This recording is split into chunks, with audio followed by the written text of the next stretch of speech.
warahmatullahi wabarakatuh. Saya Imran Rasadi dengan NIM 306250026. Saya akan menjelaskan sedikit tentang materi kami, yaitu rekayasa genetika. Rekayasa genetika adalah teknologi yang digunakan untuk mengubah, menambah, menghapus, atau memindahkan gen pada makhluk hidup agar memiliki sifat tertentu sesuai tujuan manusia. Secara sederhananya, gen itu adalah petunjuk yang menunjukkan sifat makhluk hidup seperti warna mata, tinggi badan, ketahanan terhadap penyakit, atau hasil panen tanaman. Dalam rekayasa genetika, ilmuwan mengubah petunjuk tersebut sehingga sifat makhluk hidup dapat berubah. Contohnya, secara contoh sederhananya, seperti tanaman padi yang dibuat lebih tahan dari hama agar panennya lebih maksimal. Jadi, rekayasa genetika adalah mengubah susunan gen atau DNA suatu makhluk hidup dengan bantuan teknologi untuk menghasilkan sifat yang baru yang bermanfaat bagi manusia. Contohnya seperti kedokteran, peternakan, dan pertanian. Tujuan utama rekayasa genetika itu adalah menghasilkan makhluk hidup atau produk biologis yang mana memiliki sifat lebih baik, lebih bermanfaat, dan dapat membantu memenuhi kebutuhan manusia di berbagai bidang, seperti contohnya kesehatan, pertanian, peternakan, industri, dan penelitian.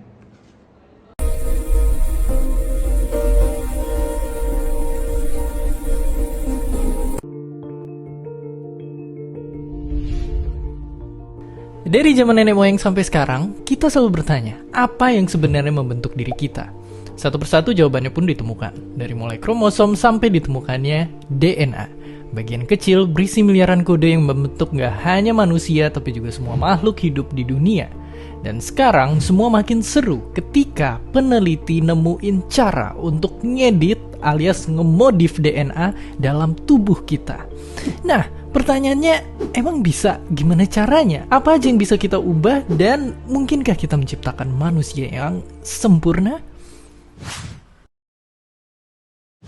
Bukan ngeditnya dengan colokin kabel dan diedit lewat komputer, tapi pakai teknologi gunting DNA atau istilah kerennya CRISPR-Cas9. Gampangnya, bayangin DNA itu ibarat buku resep yang ngebentuk mata, telinga, warna kulit, sampai penyakit atau cacat yang kita punya. Nah, CRISPR-Cas9 ini kayak gunting buat nyari kode yang rusak, motong bagian itu dan ganti dengan kode yang diperbaiki. Penemuan ini jelas mengubah dunia karena untuk pertama kalinya ilmuwan bisa merekayasa genetika dengan jauh lebih cepat, murah, dan akurat. Pertanyaan besar pun muncul habis itu. Akankah kita bisa mendesain manusia yang sempurna? Secara teori, jawabannya tentu aja bisa. Karena sebelum ke manusia, CRISPR udah dicobain ke tumbuhan dan hewan. Waktu kita bikin tomat tahan busuk atau bikin ayam berdaging besar. Dan ini artinya, secara teori, kita bisa aja memodifikasi gen manusia supaya punya kekuatan, penampilan fisik, dan kecerdasan yang juga super. Dan gak cuma itu, secara teori rekayasa genetik ini bahkan bisa dimulai sejak dari kita di embrio, nyiptain bayi-bayi yang didesain untuk tahan penyakit atau superior secara fisik. Tapi ada satu hal yang bikin ini masih susah untuk terjadi, seenggaknya dalam waktu dekat. Apa itu?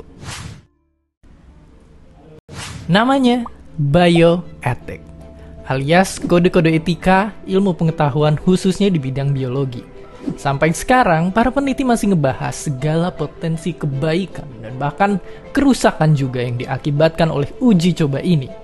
Contohnya kayak peneliti di China ini, yang sempet ngeklaim berhasil, dalam tanda kutip, bikin bayi yang udah diedit kode genetiknya.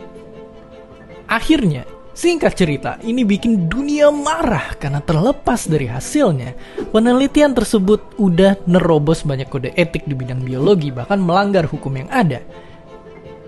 Ya, jadi seperti itu. Ada banyak PR yang masih tersisa sebelum akhirnya kita sekedar mengedit DNA manusia aja. Apalagi berusaha menciptakan sosok yang sempurna. Jadi, imajinasi untuk nyiptain manusia sempurna dari ruang lab harus disimpan dulu. Meskipun begitu, kita udah nyampe di titik kemajuan rekayasa genetika yang belum pernah kita bayangin sebelumnya. Maka di tengah pandemi kayak sekarang, teknologi ini bisa menyelamatkan kita dengan ngebedah isi virus, merekayasa genetikanya, dan bikin vaksinnya untuk nyembuhin wabah yang sekarang ada. Atau mungkin virus lain yang belum kita ketahui keberadaannya. Tapi copy paste DNA nggak semudah nyalain PR matematika. Teknologi itu mungkin baru akan terjadi puluhan tahun lagi.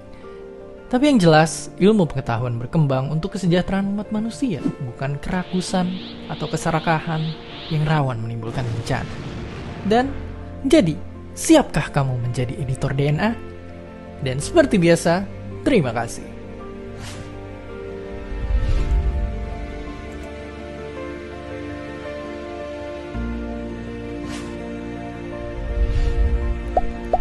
Terima kasih udah nonton Kok Bisa. Punya pertanyaan lagi? Tulis aja di kolom komentar di bawah.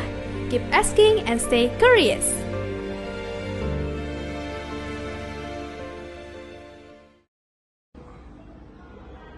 Rekayasa genetika, jika dipandang melalui aspek ontologis, adalah teknologi yang digunakan untuk mengubah atau mengatur DNA, yaitu bagian dalam tubuh makhluk hidup yang menentukan sifat-sifatnya.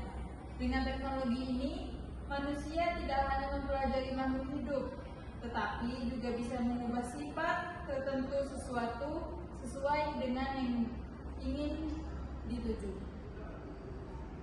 Dari sisi ontologis, muncul pertanyaan-pertanyaan, semisalnya, apakah rekayasa genetika termasuk sesuatu yang alami atau buatan manusia? Proses perubahan gen memang bisa terjadi secara alami, tetapi dalam rekayasa genetika, perubahan tersebut dilakukan dan dikendalikan oleh manusia menggunakan teknologi. Oleh karena itu, rekayasa genetika dapat dikatakan sebagai gabungan antara proses alam dan hasil ciptaan manusia.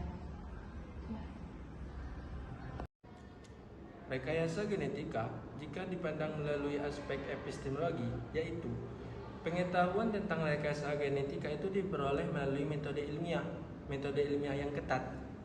Contohnya seperti eksperimen laboratorium, observasi, dan pengujian yang berulang-ulang. Dan validitas kebenaran dalam bidang ini itu diuji melalui uji coba yang klinis, peer review, serta publikasi ilmiah yang dapat diverifikasi oleh komunitas ilmuwan global. Namun, tidak semua pengetahuan rekayasa genetika itu bersifat absolut. Terdapat batasan-batasan tertentu. Contohnya itu seperti ketidakpastian efek jangka panjang dari modifikasi genetik. Oleh karena itu, epistemologi dalam rekayasa genetika tidak hanya bergantung pada data empiris, tetapi juga tergantung pada interpretasi dan kehati-hatian dalam menentukan suatu kesimpulan. Dalam aspek aksiologi, rekayasa genetika itu mempunyai nilai dan manfaat yang banyak bagi kehidupan manusia, baik dalam bidang medis contohnya. Teknologi ini dapat digunakan untuk menyembuhkan penyakit genetik seperti hemofilia atau kanker, dan juga bisa menyembuhkan virus. Dalam bidang pertanian, rekayasa genetika dapat menghasilkan tanaman yang lebih tahan lama terhadap hama dan perubahan iklim. Namun, di balik manfaat tersebut terdapat pula dilematis. Misalnya, apakah manusia berhak mengedit gen manusia untuk menciptakan bayi dengan sifat-sifat tertentu? Dan apakah tindakan tersebut melanggar nilai moral dan kemanusiaan? Selain itu, dikhawatirkan bahwa teknologi ini dapat disalahgunakan untuk kepentingan tertentu, seperti diskriminasi genetik atau ketimpangan sosial. Nah, dengan demikian, rekayasa genetik tidak bersifat bebas nilai, melainkan sangat terkait pada nilai etika, moral, dan kemanusiaan. Nah, kesimpulan dari rekayasa genetika itu adalah merupakan fenomena ilmiah modern yang tidak hanya dapat dikaji secara ilmiah tetapi juga filosofis melalui pendekatan ontologi, epistemologi, dan aksiologi. Kita dapat memahami bahwa rekayasa genetika bukan sekedar teknologi tetapi juga sebuah realitas kompleks yang menyangkut hakikat kehidupan.